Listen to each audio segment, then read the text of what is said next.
My journey in Mexico City has been about relearning the place I once called home. Even though I no longer live here, this city has left its imprint on every part of my identity. Before leaving, there's a piece of my history I need to connect with. 2 blocks from the Zócalo is the street where many Jewish immigrants to Mexico City first laid their roots. After arriving from Poland in the 1920s, my paternal grandparents landed in Veracruz and eventually made it to Mexico City. This bustling commercial area is where my grandfather and his brothers set up shop. Inside this unassuming building on Calle República de Uruguay is where they lived and where my father was born. Hola, Moni.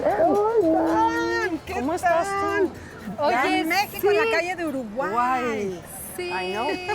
My sister Karen and I have enlisted the help of Monica Unikel to track down that part of her family history. Monica is a Mexican Jewish ethnologist, cultural historian, and creative director of the historic synagogue of Justo Sierra.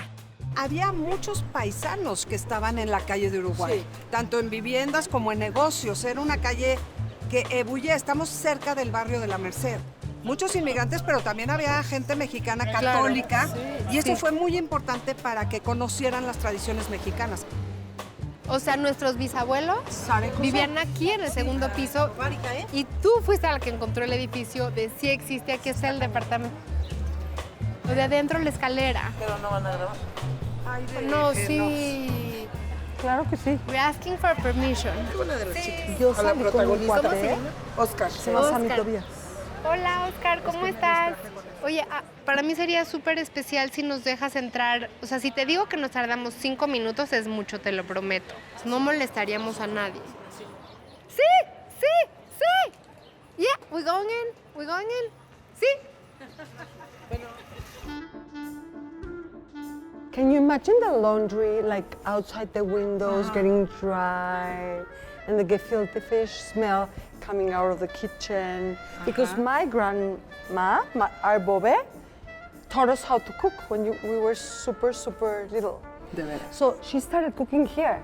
If you can't find something, you have to be resourceful of like how to make it in Make the place where Passover you wine live. Make in the Passover bathtub wine in with the your bathtub. feet. You guys, someone's playing the piano.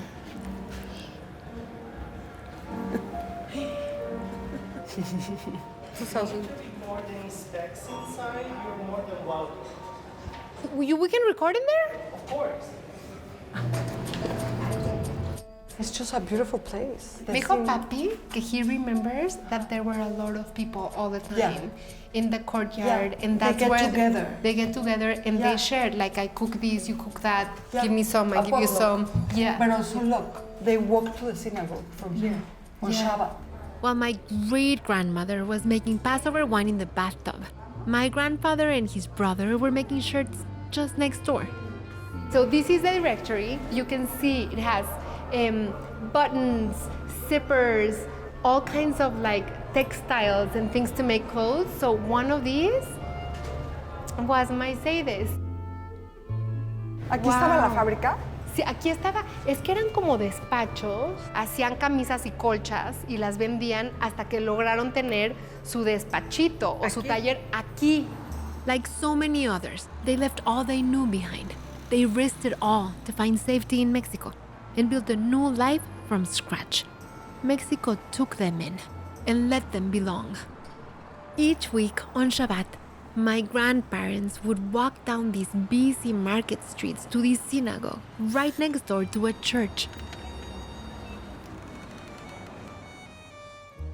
This place was the center of the Ashkenazic life for more than 20 years, since 1941 until the 1960s, when most of the Ashkenazi Jews moved to other neighborhoods, to Condesa, to Hipódromo. That's where our Álamos. family moved to. And this started to be abandoned.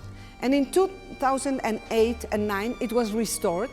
And 2010, it was reopened as a cultural center, open to all. This is the synagogue my father had his bar mitzvah in. Downstairs, Monica still displays the menu that would be served on momentous occasions for the Jewish community across the city.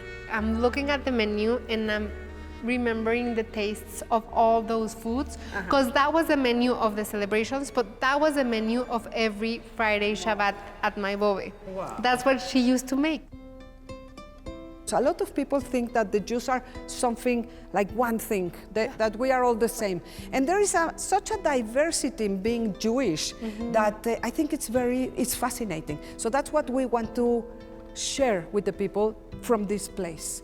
Yeah. I, as a Mexican Jew, have learned so much about the Mexican Jewish history from you, so I am very grateful. Well, and I am more grateful that you included these stories and that you invited me to participate, because it has been such a gift for me also. Thank you so much. We think we know ourselves, and the most that we have to learn is about ourselves. Thank you. You're welcome. Thank you.